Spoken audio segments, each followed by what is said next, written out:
दोस्तों नमस्कार। आज हम चलते हैं उत्तर प्रदेश की राजधानी और नवाबों के शहर लखनऊ में, जहां पर स्थित है यूपी दर्शन पार्क, जो कि एक यूनिक पार्क है। तो चलिए इस पार्क के अंदर चलते हैं।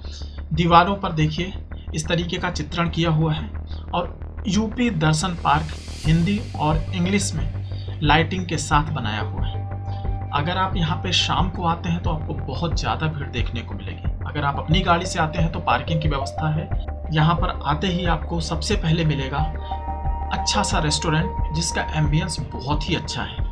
तो यहाँ से आप चीज़ों को ऑर्डर कर सकते हैं। रेट्स बहुत ज़्यादा नहीं है, तो आप यहाँ पे ऑर्डर करके खा सकते हैं और इसके बाद पार्क के अंदर चलते हैं। दीवार पर सबसे पहले दिखेगा आपके पास 16 वो जगह जो देखने की यहाँ पर उत्तर प्रदेश की बनाई गई हैं। इसके बाद मिलेगा आपको काउंटर, जहाँ पर 100 रुपये फीस है अडल्ट के लिए। जो अपने सीनियर सिटीजन हैं उनकी फ़ीस रहेगी यहाँ पे 50 रुपये और बच्चों को छूट है।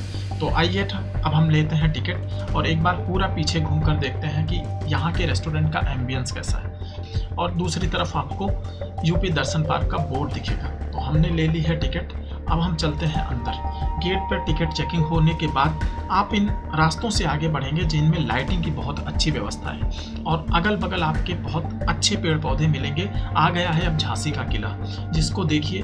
झांसी का किला पूरा सुंदर तरीके से झांसी के किले को दर्शाया हुआ है। झांसी की रानी घोड़े पर बैठी हुई आपको बाहर घोड़े पे सवार होकर के आपको दिख जाएंगे और किला उस तरीके से। इसके बाद हमें थोड़ा सा आगे बढ़ने पर ताजमहल, आगरा में स्थित ताजमहल को बहुत ही सुंदर रूप में बनाया गया है। ये सारे मोनूमेंट्स किस चीज़ से बनाए हुए हैं? वेस्ट मटेरियल, यानी लोहे, कबाड़, इन सब से मिलाकर बनाया गया है। आप समझ सकते हैं कि वेस्ट को कैसे वैल्यू में कन्वर्ट किया गया है। जिस वेस्ट की कोई वैल्यू नहीं थी, उसको आज देखो लाखों लोग आ रहे हैं यहाँ पर।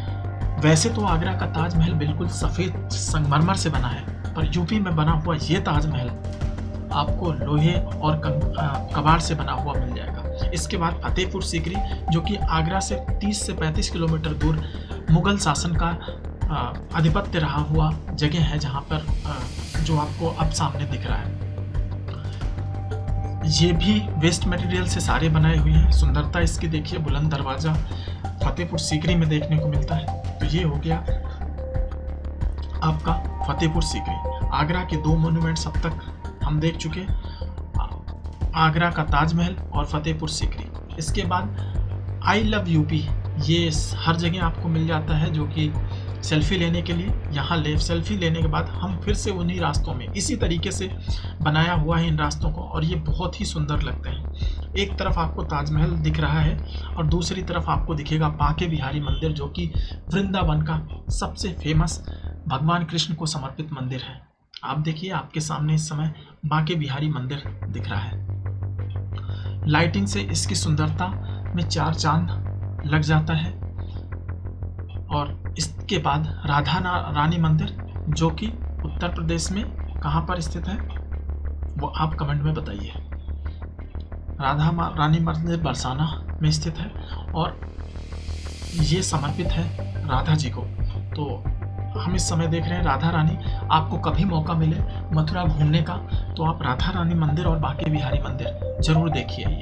इसके बाद एक ई मंत्रा करके चीज़ बनाई हुई है कचरों से, और ये एक तरीके की अंगूठी टाइप की बनाई हुई है, ये दर्शाने के लिए कि कैसे वेस्ट कबाड़ को कन्वर्ट किया जाता है। अब देखते हैं लखनऊ का बड़ा इमामबाड़ा, जो कि अपने भूल भुलैया के लिए फेमस है। ये जो मोनूमेंट्स हैं, ये जो बड़ा इमामबाड़ा, ये बोला जाता है कि जब बहुत ज़्यादा अकाल पड़ गया था लखनऊ में, तो उस समय यहाँ के शासक शुजा-उद-दौला ने इसको इसलिए बनवाया था ताकि लेबर को खाना दिया जा सके। इसके बाद आता है अपना विश्व प्रसिद्ध राम मंदिर, जिसका निर्माण अभी ही करवाया गया है। और इसकी खूबसूरती देखिए आप, इसकी डिज़ाइन देखिए आप। अभी राम मंदिर 1 फ्लोर बना हुआ है अयोध्या में, लेकिन यहाँ पे 3 फ्लोर को बनाया हुआ राम मंदिर लखनऊ में स्थित है। और इसमें लाइटिंग से जो 4 चांद लग रहा है वो आपको देखते ही बनेगा। ऊपर में भगवा रंग और लाइटिंग से पूरा गुंबद, 84 गुंबद, सब एक से बढ़कर एक लग रहे हैं। फ्रंट व्यू आप मंदिर का देखिए और राम मंदिर की सुंदरता का कोई जवाब नहीं है। इसके बाद हम देवी पाटन मंदिर, जो माता जी का मंदिर है, आगे बढ़ने पे वो मिलता है हमको, और वो भी देखिए किस तरीके से बनाया हुआ है। इसकी सुंदरता देखिए, लाइटिंग का अरेंजमेंट देखिए, यहाँ का एम्बियंस देखिए। और इसके बाद आता है गोरखपुर का गोरखनाथ मंदिर। नाथ संप्रदाय का ये मंदिर देखने में बहुत ही सुंदर बनाया हुआ है।